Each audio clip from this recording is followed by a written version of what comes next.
Hello everyone, good morning. দেখো সকালবেলা ঘুম থেকে উঠেই আমি তোমাদের হাই জানাচ্ছি।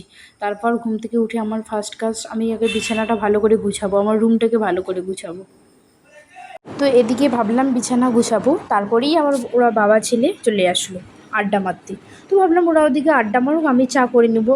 বর বলছে চা করো, তো তাই এদিকে আমি ফ্রিজ থেকে দুধ বের করে গরম করতে দিলাম, কারণ প্রচণ্ড গরম, তার জন্য দুধ ফ্রিজে রাখি। তারপর ওদিকে দুধ গরম হচ্ছে, আর আমি এদিকে ভাবলাম ব্রাশও করে নিই, ব্রাশ করি নিই। তো ব্রাশ করে মুখ ধুয়ে এবার আসলাম চা করতে।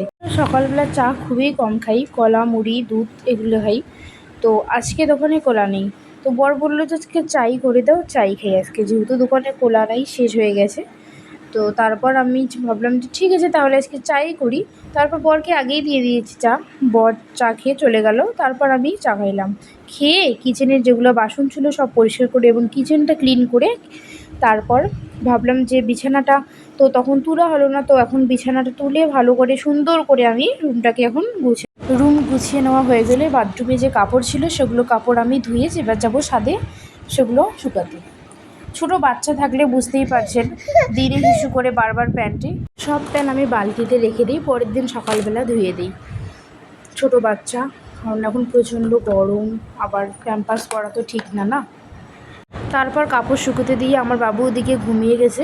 তারপর সে ঘুম থেকে উঠে তারপর আমি যাই আমাদের পুরান বাড়ি গিয়ে আমি রান্নায় একটু হেল্প করি। তো আবার আসবো নেক্সট কোনো মিনি ব্লগে। বাই, সবাই ভালো থাকবেন।